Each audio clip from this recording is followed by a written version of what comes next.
अस्योद्भवातितमशेषविशेषतोऽपि वन्द्यं सदा प्रियतमं मम सन्नमामि। ॐ अथातो तमेव शत्रुप्रभवं प्रणम्य जगद्गुरूणां गुरुमञ्जसैव विशेषतो मे परमख्यविद्या व्याख्य करोम्यन्वपि चाहमेव। ಈಗ ಗುರುಪ್ರಸಾದಾಧಿಕರಣಂ ಶ್ರವಣಾದಿ ಚ ಕರ್ತವ್ಯಂ ನಾನ್ಯಥಾ ದರ್ಶನಂ ಕ್ವಚಿತ್. ಶ್ರವಣಾದಿಗಳನ್ನು ಮಾಡಲೇಬೇಕು, ಇಲ್ಲದವರ ದರ್ಶನ ಆಗೋದಿಲ್ಲ. ದರ್ಶನ ಅಂದ್ರೆ ಅಪರೋಕ್ಷ ಜ್ಞಾನ ಆಗೋದಿಲ್ಲ ಅಂತ. ಗುಣಾಧಿಕಂ ಗುರುಂ ಪ್ರಾಪ್ಯ, ಅದೇ ಗುರುಗಳು ಬೇಕಾಗಿದ್ದರೆ ಶ್ರವಣಾದಿಗಳು ಮಾಡೋ ಗುರುಗಳು ಬೇಕೇ ಬೇಕು. ಆದ್ದರಿಂದ ಗುರುಗಳು ಯಾರಿರ್ಬೇಕು, ಹೇಗಿರ್ಬೇಕು ಅಂತ ಹೇಳ್ತಾರೆ. ಗುಣಾಧಿಕಂ ಗುರುಂ ಪ್ರಾಪ್ಯ ತದ್ಧೀನಂ ನಾಪ್ನುಯಾತ್ ಕ್ವಚಿತ್ ವಿಪರ್ಯಯಸ್ತು ಕರ್ತವ್ಯ ಸರ್ವಥಾ ಶುಭಮಿಚ್ಛತ. ಗುಣಾಧಿಕಂ ಗುರುಂ ಪ್ರಾಪ್ಯ ತದ್ಧೀನಂ ನಾಪ್ನುಯಾತ್ ಕ್ವಚಿತ್ ವಿಪರ್ಯಯಸ್ತು ಕರ್ತವ್ಯ ಸರ್ವಥಾ ಶುಭಂ ಇಚ್ಛತ. ಗುಣಾಧಿಕಂ ಗುರುಂ ಪ್ರಾಪ್ಯ, ಗುಣಗಳಲ್ಲಿ ಶ್ರೇಷ್ಠರಾದಂಥ ಗುರುಗಳನ್ನ ಹೊಂದಿದ ಮೇಲೆ ತದ್ಧೀನಂ ಅವರಿಗಿಂತ ಕಡಿಮೆಯಾದವರನ್ನ ಕ್ವಚಿದಪಿ ನಾಪ್ನುಯಾತ್, ಯಾವ ಕಾಲಕ್ಕೂ ಹೊಂದಬಾರದು. ಉತ್ತಮ ಗುರುಗಳನ್ನ ಹೊಂದಿದ ಮೇಲೆ ಅವರಿಗಿಂತ ಕಡಿಮೆಯಾದ ಗುರುಗಳ ಹತ್ರ ಹೋಗ್ಕೂಡುದು. ವಿಪರ್ಯಯಸ್ತು ಕರ್ತವ್ಯ, ಆದ್ರೆ ಚಿಕ್ಕ ಗುರುಗಳು ತೋರ್ತಾ ಇದ್ರೆ ದೊಡ್ಡ ಗುರುಗಳು ಸೇರಿದ್ರೆ ಅವಶ್ಯ ಹೋಗಬಹುದು. ನಮ್ಮಲ್ಲಿ ಹಾಗೆ ಒಳ್ಳೆ ಕಾಲ ಸೀಟ್ ಸಿಕ್ಕರೆ ಹೋಗ್ತಾರೆ, ಕೆಟ್ಟ ಕಾಲ ಯಾರು ಹೋಗೋದಿಲ್ಲ. ಕಡಿಮೆ ಇದ್ದದಕ್ಕೆ ಯಾರು ಹೋಗೋದಿಲ್ಲ, ಅದಕ್ಕೆ ಹೋಗ್ತಾರೆ, ಹೊರ ಬೇರೆದಕ್ಕೆ ಹೋಗೋದಿಲ್ಲ. ಅದಕ್ಕೆ ಅಲೋಡ್. ಶುಭಮಿಚ್ಛತಾ, ಇಲ್ಲಿ ಹೋದ್ರೆ ಶುಭ ಆಗೋದಿಲ್ಲ. ಈ ರೀತಿ ಮಾಡಿದ್ರೆ ಅಲ್ಲಿ ಗುರುವಿಗೆ ದ್ರೋಹ ಮಾಡದಂತೆ ಆಗತ್ತೆ ಅಂತ ಅರ್ಥ. ಸಮೇ ವಿಕಲ್ಪ ಏವ ಸ್ಯಾತ್, ಸಮ ಗುರುಗಳು ಸಿಗ್ತಾರೆ. ಅವಾಗ ಏನ್ ಮಾಡ್ಬೇಕು? ಇಬ್ರು ಈಕ್ವಲ್ ಇದ್ದಾರೆ ಅಂತ ಹೇಳಿದ್ರೆ ಆಗ ಪರ ಯಾರ ಹತ್ರ ಬೇಕಾದ್ರೆ ಹೋಗು. ಇವರಾದ್ರೂ ಆಗ್ಬೋದು, ಅವರಾದ್ರೂ ಆಗ್ಬೋದು. ಆದ್ರೆ ಒಂದು ಪಾಯಿಂಟ್ ಅಲ್ಲಿ, ಒಬ್ಬರಿಂದ ಅಪ್ಪಣೆ ತಗೊಂಡು ಹಾಗೆ ಹೋಗ್ಬೇಕು. ಗೊತ್ತಾಯ್ತಾ? ಅಪ್ಪಣೆ ತಗೊಳ್ಳದೆ ಹೋಗಬಾರ್ದು, ಹಾಗೆ ಹೋದ್ರೆ ತಪ್ಪು. ತದೋತ್ತಮ ಗುರು ಪ್ರಾಪ್ತಿ ಗುರುಮಾನುಜ್ಞಾನ ಮೃಗ್ಯತೆ. ಆದ್ರೆ ಉತ್ತಮ ಗುರುಗಳು ತಗೋಬೇಕಾದ್ರೆ ಅಜ್ಞೆ ಬೇಕಿಲ್ಲ. ಇವತ್ತಷ್ಟೇ ಪ್ರೈವೇಟ್ ಇಂದ ನೀವು ಗೌರ್ಮೆಂಟ್ ಅಪಾಯಿಂಟ್ಮೆಂಟ್ ಮಾಡಿದ್ರೆ ಬೇಕಿಲ್ಲ. ಯಾವ್ದು ರಿಲೀವ್ ಆರ್ಡರ್ ಯಾವ್ದು ಬೇಕಿಲ್ಲ. ಅಲ್ಲಿ ಅವಕ್ಕೆಲ್ಲ ಬೇಕೇ ಬೇಕು. ಮೇಲಿಂದ ಕೆಳಗೆ ಬೇಕಿಲ್ಲ. ಇದೆಲ್ಲ ಶಾಸ್ತ್ರದ್ದೇ ಫಾಲೋ ಮಾಡ್ತಿರೋದು ಎಲ್ರು ಕೂಡ.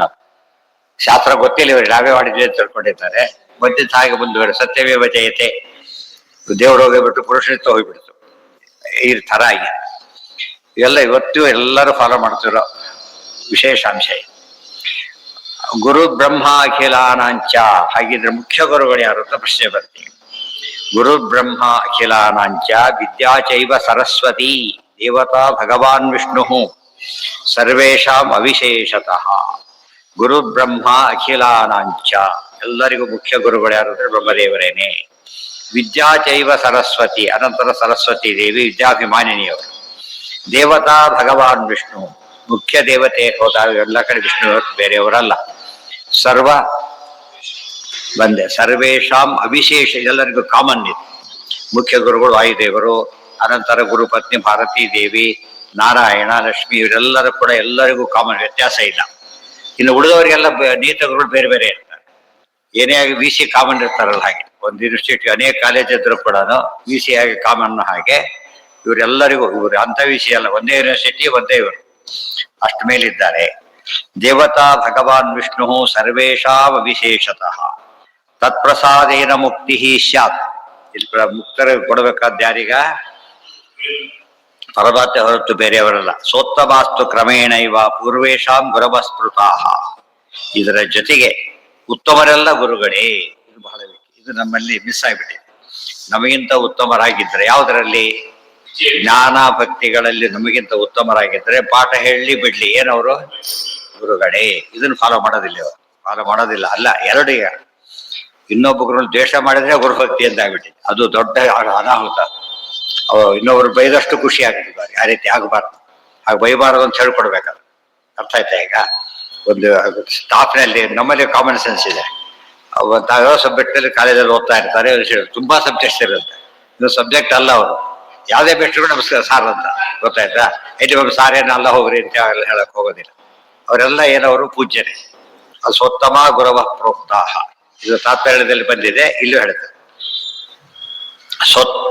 ಸ್ವ ಉತ್ತಮರು ಸೋತ್ತಮರು, ಸೋತ್ತಮ ಅಂದ್ಬಿಡ್ತಾರೆ, ಸೋತ್ತಮ ಅಲ್ಲ, ಸ್ವ ಉತ್ತಮ ಸೋತ್ತಮ.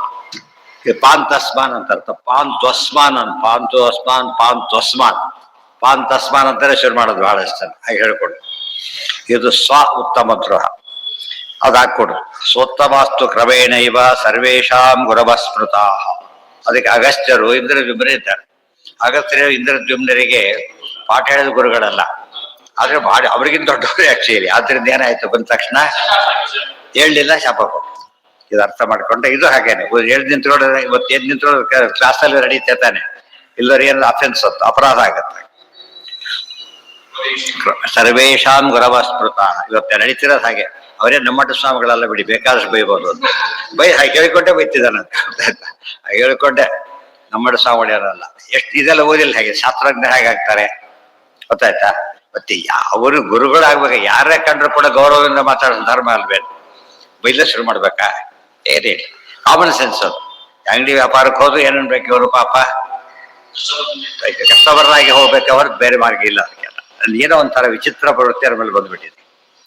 ಸೋತ್ತಮಾಸ್ತು ಕ್ರಮೇಣ ಇವ ಸರ್ವೇಶಾಂ ಕ್ರಮೇಣ ಇವ ಅಂತ ಹೇಳಿದ್ರಿಂದ ಸೋತ್ತಮರು, ಅವರಿಗಿಂತ ಸೋತ್ತಮರು, ಅವರಿಗಿಂತ ಸೋತ್ತವರು, ಅಥವಾ ಏನಾಗ್ತಾ ಹೋಗುತ್ತೋ ಅವ್ರಿಗೆ ಗುರುತ್ವ ಜಾಸ್ತಿ ಆಗ್ಲಿಕ್ಕೆ ಶುರುವಾಗ.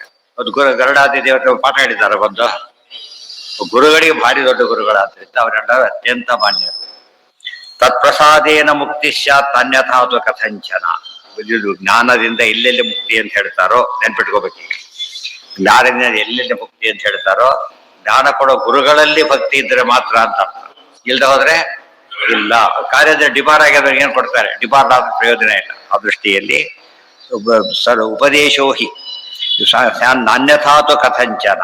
ಅವ್ರ ಅನುಗ್ರಹ ಎಲ್ಲರೂ ಮಾಡ್ಬೇಕೆ ಹೊರತು ಒಬ್ಬಿಬ್ಬರ ಕೆಲಸ ಆಗೋದಿಲ್ಲ. ಸೋತ್ತಮಾಸ್ತು ಕ್ರಮೇಣೈವ ಸರ್ವೇಶಾಂ ಗುರವಸ್ಮೃತ. ಸೋತ್ತಮ ಕ್ರಮವಾಗಿ ಎಲ್ಲರಿಗೂ ಗುರುಗಳಾಗ್ತಾನೆ ಹೋಗ್ತಾರೆ, ಎಲ್ಲರಿಗೂ ಕೆಳಗಿನವರಿಗೆ ಅಂತ.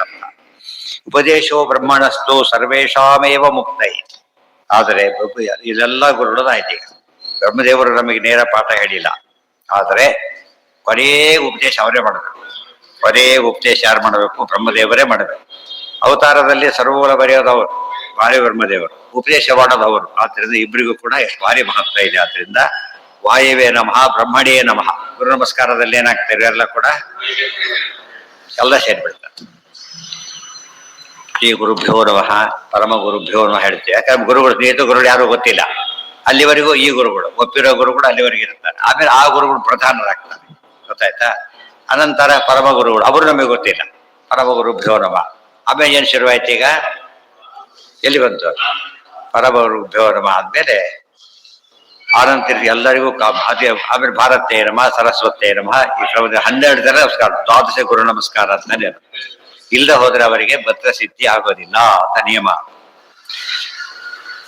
ಇದಿಷ್ಟ ವಿಷಯ ಬಗುತ್ತೆ. ಗುರು ವಿಚಾರಾಧಿಕ ಪೂರ್ವ ವಿಕಲ್ಪಾಧಿಕರಣ ಅದೆಲ್ಲ ಆಯ್ತು. ಈಗ ತದ್ವಿದ್ಯಾಧಿಕರಣಂ ಸಾಧನೆಭ್ಯೋ ಅಧಿಕಾ ಭಕ್ತಿ ನೈವಾನ್ಯ ತಾದೃಶಂ ಕ್ವಚಿತ್. ಎಷ್ಟು ತಿಳ್ತಾರೆ ಲೆಕ್ಕನೇ ಇಲ್ಲ. ಇದರ ಭಕ್ತಿ ಇಲ್ದ ಹೋದ್ರೆ ಯಾವುದೂ ಕೌಂಟ್ ಆಗೋದಿಲ್ಲ, ಗೊತ್ತಾಯ್ತಾ? ಭಕ್ತಿ ಇಲ್ದ ಹೋದ್ರೆ ನರಕಾಸುರ ಯಾರ ಮಗ?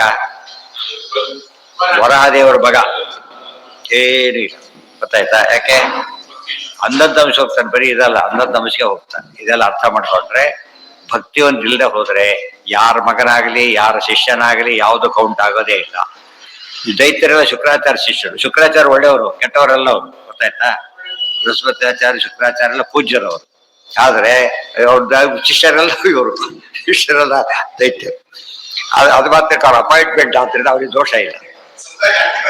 ಯಾರಿಗೆ? ಇಲ್ಲ ಇಲ್ಲ, ಅಪಾಯಿಂಟೆಡ್ ಅವರೆಲ್ಲ. ಸುಮ್ಮನೆ ದೈತ್ಯ ಗುರು ಮಾಡಿಬಿಟ್ಟಿದಾನ. ಅವರೇ ಗುರುಗಳ ಕರ್ಕೊಳಕ್ ಬರಲ್ಲ, ಅಪಾಯಿಂಟ್ ಆಗ್ಬೇಕು.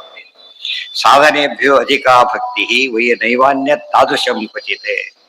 ಸಾಧನ ಅತ್ಯಂತ ದೊಡ್ಡದು ಭಕ್ತಿ. ಏನು ಚಿಕ್ಕ ಕೆಲಸ ಬೇಕಾದ್ರೂ ಮಾಡ್ಲಿ, ಅಲ್ಲಿ ಭಕ್ತಿ ಇದ್ಬಿಟ್ರೆ ಭಾರಿ ಬೆಲೆ ಬರುತ್ತೆ. ದೊಡ್ಡ ಕೆಲಸ ಮಾಡ್ತಾನೆ, ಭಕ್ತಿ ಇಲ್ಲ, ಬೆಲೆ ಕಡಿಮೆ ಆಗೋಯ್ತು.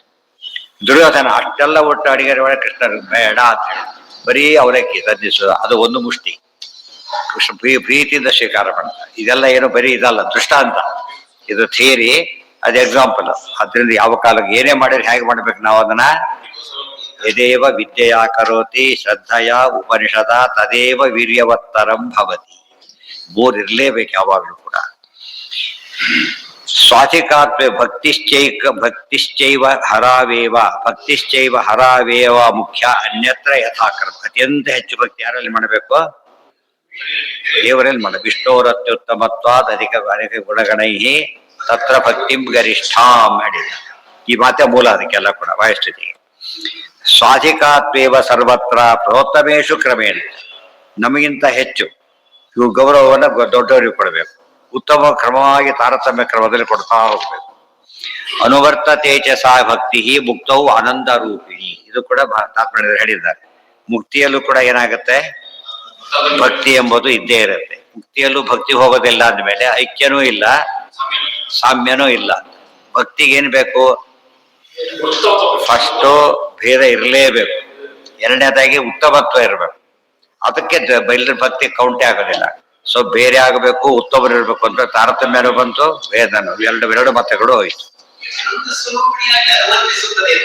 ಏನ್ ಹಾಗಂದ್ರೆ ಅರ್ಥ? ಭಕ್ತಿ ಅನಂತ ಸ್ವರೂಪಿಣಿ ಅಲ್ಲ, ಆನಂದ ರೂಪಿಣಿ. ಭಕ್ತಿ ಯಾವ ರೂಪ ತಗೊಳುತ್ತಲ್ಲಿ? ಇಲ್ಲಿ ಸಾಧನ, ಅಲ್ಲಿ ಸಿದ್ಧಿ.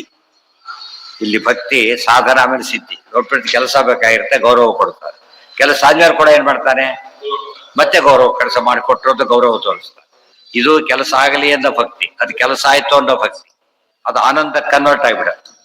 ದೊಡ್ಡವರಲ್ಲಿ ಭಕ್ತಿ ಮಾಡಿದಾಗ ನಮಗೆ ದುಃಖ ಅನ್ಸಲ್ಲ. ಏನ್ ಅನ್ಸತ್ತೆ ನಮಗೆ? ಖುಷಿ ಆಗತ್ತೆ. ಅದ್ರಲ್ಲಿ ಅರ್ಥ ಆಯ್ತಾ? ಇದನ್ನ ಅರ್ಥ ಮಾಡ್ಕೊಂಡ್ರೆ ಭಕ್ತಿಗೆ ಏನ್ ಶಕ್ತಿ ಇದೆ? ಖುಷಿ ಕೊಡೋ ಶಕ್ತಿ. ಅದಕ್ಕೆ ಮಾತೃದೇವೋಭವ ಪಿತೃದೇವೋಭವ ಅನ್ನೋ ಮಾತುಗಳಲ್ಲಿ ಏನಿದೆ ಅಂದ್ರೆ ಅವ್ರು ಸಂತೋಷ ಪಡ್ತಾರ. ಅಂತ ಭಾರಿ ಒಳ್ಳೇದಾಗ ಅವ್ರು ಶಾಪ ಬಾಯ್ಬಿಟ್ಟು ಕೊಡ್ಬೇಕಾಗಿಲ್ಲ. ನೊಂದ್ಕೊಂಡ್ರೆ ಸಾಕು. ಏನಾಗುತ್ತದ? ಕೆಟ್ಟದಾಗಿ ಆಗ. ಯಾರು ನೊಂದ್ಕೊಂಡ್ರು ಬರೀ ಯಾರನ್ನೂ ನೋಯಿಸಬಾರದು ಶಾಸ್ತ್ರ ಹೇಳೋದು. ಅದು ಸಕಾರಣವಾಗಿದ್ದಾಗ ದೋಷ ಇಲ್ಲ. ತಪ್ಪು ಮಾಡಿದ್ದಾನೆ, ತಪ್ಪು ಅಂತ ಹೇಳಿ ನೋವಾಗುತ್ತೆ ಅಂತ ಹಾಗೆ ಹೇಳ್ಬಾರ್ದು. ತಪ್ಪು ಅಂತಾನೆ ಹೇಳು. ಅದು ಹೇಳೋ ರೀತಿಯಲ್ಲಿ ಹೇಳ್ಬೇಕೆ ಹೊರತು ಬೈಕೊಡು. ಅದ್ ಮತ್ತೆ ಮತ್ತೆ ತಪ್ಪು ರಿಪೀಟ್ ಮಾಡದೆ ಬೈಬೇಕು. ಏನು ದಾರಿ ಇಲ್ಲ. ಕಣ್ಣು ತತ್ತರ ಬೈದೆ ಹೇಳೋದು. ಎಲ್ರಿ ಮಾತೆತ್ತರೆ ನೋಡಿದ ತಕ್ಷಣ ಏನ್ರಿ ಅಂತ ಹೋಗೇ ಬಿಡ್ತಾರೆ ಪಾಪ ಜನ. ಹಾಗನ್ಬಾರ್ದು. ಅದ್ ತನ್ನ ವಿಷಯ ಅಲ್ಲ, ನನ್ನದಲ್ಲ, ಅಲ್ಲಿ ಹೋಗಿ ಅಂತ ಹೇಳ್ಬೇಕು. ಕೇಳಿದ್ರೆ ಗೊತ್ತಿಲ್ಲ, ಅಲ್ಲಿ ಹೋಗ್ರಿ ಅಂತ. ಗೊತ್ತಿದ್ರೆ ಹೇಳೋದು, ಅಲ್ಲೇ ಇದ್ರೆ ಹೇಳೋದಲ್ಲ. ಏನಾದ್ರೆ ಅದು ಬಿಗುಮಾನ ಅಂತೀವಲ್ಲ, ಅದೆಲ್ಲ ಇರಬಾರ್ದು. ಸಾಧನೆ ಭಾಗಗಳವೆಲ್ಲ ಕೂಡ. ಅಂದ್ರೆ ಹೌ ಯು ಬಿಹೇವ್ ಅಂತ ಹೇಳ್ತೀವಲ್ಲ, ಹಾಗೆ ಬಿಹೇವ್ ಇರೋ ಬಹಳ ಮುಖ್ಯವಾದ ಅಂಶ. ಲೋಕದಲ್ಲಿ ಎಲ್ಲ ನಡೀತಿರೋದು ಹಾಗೇನೆ. ದೊಡ್ಡವರಲ್ಲಿ ಗೌರವದಿಂದ ಕಾಣೋದು, ಪ್ರೀತಿಯಿಂದ ಕಾಣೋದು, ವಾತ್ಸಲ್ಯದಿಂದ ನೋಡೋದು. ಹೊರಗೋದು ಎಲ್ಲ ಕಡೆ ಹಾಗೆ ಇರ್ಬೇಕು ನಾವು. ಗೊತ್ತಾಯ್ತಾ? ಅದು ನಮ್ಮಲ್ಲಿ ಆ ಭಾವನೆ ಏನೋ ಒಂದು. ವೈಷ್ಣವರು ಅವೈಷ್ಣವರು ಪ್ರಶ್ನೆ ಬಂದ ತಕ್ಷಣ ಇವನೇನು ಸ್ವರೂಪ ಗೊತ್ತಿದ್ದು ತಿಳ್ಕೊಂಡಿದ್ದಾನ? ಒಬ್ಬ ಅವೈಷ್ಣವ, ಅವನು ದೊಡ್ಡ ವೈಷ್ಣವರಾಗ್ಬೋದು. ಆಮೇಲೆ ನಮಗೆ ಗೊತ್ತಿಲ್ಲ ಅದೆಲ್ಲ. ಅದರಿಂದ ಅವಾಗ ಅದೆಲ್ಲ ಇಂಪಾರ್ಟೆಂಟ್ ಅಲ್ಲ. ಯಾವ್ದು ಇಂಪಾರ್ಟೆಂಟ್? ಕನ್ಫರ್ಮ್ ಆದ್ರೆ ಅದು ಬೇರೆ ಮಾತು. ಅವ್ನು ಟೆರರಿಸ್ಟ್ ಅಂತ ಕನ್ಫರ್ಮ್ ಆದ್ಮೇಲೆ ನೋಡೋ ರೀತಿ ಬೇರೆ. ಟೆರರಿಸ್ಟ್ ಕನ್ಫರ್ಮ್ ಆಗಿಲ್ಲ, ಗೊತ್ತಾಯ್ತು. ಕಳ್ಳನ್ ನೋಡೋರಿ, ಟೆರರಿಸ್ಟ್ ನೋಡೋರಿ. ಕಳ್ಳನಿಗೆ ಕೇಸ್ ಮುಗಿದ್ರೆ ಎಷ್ಟೋ ವರ್ಷ ಬೇಕಾಗುತ್ತೆ. ಟೆರರಿಸ್ಟ್ ಟಾಪ್ ಆಡ್ಕೊಂಡು ಮುಗಿಸ್ಬಿಡ್ತಾನೆ. ಅದೆಲ್ಲ ನಮ್ಮ ನಡೆ ನೋಡಿ ಎಲ್ಲಿವರೆಗೂ ಸರಿ ಇರೋದಿಲ್ಲ, ಅಲ್ಲಿವರೆಗೂ ಪ್ರೋಗ್ರೆಸ್ ಇರೋದಿಲ್ಲ. ನಮ್ಮಲ್ಲಿ ಆ ಕಾನ್ಸೆಪ್ಟೇ ಬಂದಿಲ್ಲ. ಅಂದ್ರೆ ಮೊದಲೆಲ್ಲ ಬೇಕಾಷ್ಟಿದೆ ಪಾಪ. ಇತ್ತೀಚೆಗೆ ಪೂರ್ತಿ ಮಿಸ್ ಆಗಿಬಿಟ್ಟಿದೆ. ನಿಂದೆನೆ ಜಾಸ್ತಿ. ವಂದನೆಗಿಂತ ನಡೆಯೋದು ಏನೀಗ? ಬರೀ ಮಾತೆತ್ತಿದ್ರೆ ಬೈಯೋದು, ಬಾಯಿ ಬಂದ ಬೈತಾರ. ತಪ್ಪ, ಭಯಂಕರ. ಜನ ಏನ್ ತಿಳ್ಕೊಬೇಡಿ, ಬರೀ ಕಚ್ಚಾಡೋ ಮಾತಾಡ್ ತಿಳ್ಕೊಂಡ್ಬಿಡ್ತಾರೆ. ಯಾರ ಏನೇನ ಎಲ್ಲ ಕಡೆ ನಡ್ಕೊಂಡು ಹೋಗ್ಬಿಟ್ಟೆ. ಎಲ್ಲರೂ ಸೇರ್ಕೊಂಡ್ಬಿಟ್ಟಿದೆ. ಇವತ್ತು ಟ್ರೆಂಡ್ ಅಂತೀವಲ್ಲ, ಟ್ರೆಂಡ್ ನಮಗೆ ವೆರಿ ಇಂಪಾರ್ಟೆಂಟ್. ಒಬ್ಬೊಬ್ರು ಎಕ್ಸೆಪ್ಷನ್ ಇರ್ಬೋದು, ದಟ್ ಇಸ್ ಡಿಫರೆಂಟ್. ಅದಿರ್ಬಾರ್ದು. ಉಳಿದವ್ರ ಮಾಡಿ ನಾವು ಮಾಡ್ಲಿಕ್ಕೆ ಹೋಗ್ಬಾರ್ದು. ಯಾತಕ್ಕೆ ಅಂದ್ರೆ ಅವ್ರು ನೊಂದ್ಕೊಂಡ್ರೆ ಈ ಜನ್ಮ ಅಲ್ಲ, ಎಷ್ಟೋ ಜನ್ಮ ಆಗೋದು. ಯೋಗ್ಯನಾಗಿದ್ರು ಕೂಡ ಎಷ್ಟೋ ಜನ್ಮ. 3 ವರ್ಷ ಡಿಬಾರ್ ಮಾಡ್ತಾರೆ ಅಂತ ಹೇಳೋದಿಲ್ಲ. 2 ವರ್ಷ ಕಾಪಿ ಮಾಡಿದ್ರೆ ಡಿಬಾರ್ ಮಾಡೋ ಪದ್ಧತಿ ಇದೆಯಲ್ಲ, ಆ ಥರ ಆಗಿದೆ. ಅದಕ್ಕೆ ರಿಸ್ಕ್ ತಗೋಬಾರ್ದು. ನಮಗೆ ಗೊತ್ತಿಲ್ಲ, ಹೋದವ್ರು ಗೊತ್ತಿಲ್ಲಪ್ಪ, ಸಾಕಷ್ಟು. ಏನೋ ಯಾರೋ ಬಗ್ಗೆ ಏನ್ ಹೇಳ್ತಾರೆ ಅಂತ ತಿಳ್ಕೊಬೇಡ. ನಾವೇನು ವೆರಿಫೈ ಮಾಡಿದ್ದಲ್ಲ, ಅವರು ವೆರಿಫೈ ಮಾಡಿದ್ದಲ್ಲ. ಅವ್ರು ಕೆಲವರು ಏನ್ ಮಾಡ್ತಾರೆ, ಸುಮ್ಮನೆ ಹೇಳ್ಬಿಡ್ತಾರೆ. ಇವತ್ತಿಗೆ ಬರಬೇಕು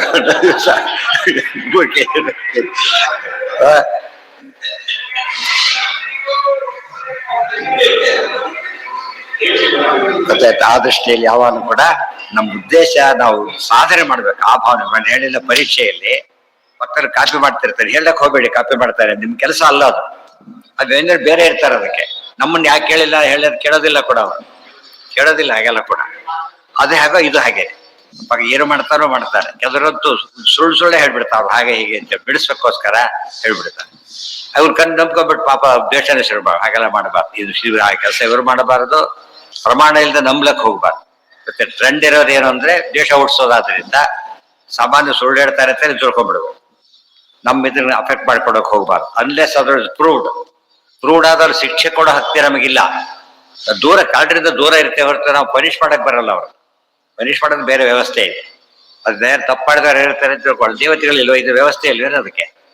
ನಾವು ದೂರ ಅಷ್ಟು ಮಾತ್ರ ನಮಗೆ ಓಕೆ, ನಮಗೆ ಗೊತ್ತಿಲ್ಲ, ದೂರ ಇದ್ದರೆ ಏನು ತಪ್ಪಲ್ಲ. ಆದ್ರೆ ವಿನಾಕಾರಣವಾಗಿ ದ್ವೇಷ ಇತ್ಯಾದಿ ತಗೊಂಡು ಮಾಡೋದಾಗಲಿ ಆಕ್ಷನ್ ತಗೋತೀವಿ ಅಂತಾಗಲಿ ಹೇಳೋದಕ್ಕೆ ಹೋಗ್ಲೇಬಾರದು. ಯಾರು ಹೇಳಿದ್ದು? ದುರ್ಮತ ಖಂಡನೆ ಹೇಳಿದ್ದಾರೆ, ದುಷ್ಟರ ಖಂಡನೆ ಅಂತ ಹೇಳಿಲ್ಲ. ದುರ್ಮತ ಖಂಡನೆ ಎಲ್ಲರೂ ಮಾಡ್ಬೇಕು, ದುಷ್ಟರ ಖಂಡನೆ ಎಲ್ಲರೂ ಮಾಡಾಗಿಲ್ಲ. ಯಾರು ಮಾಡ್ಬೇಕು? ಆಥರೈಸ್ಡ್ ಪರ್ಸನ್ಸ್ ಮಾತ್ರ ಮಾಡಬೇಕು.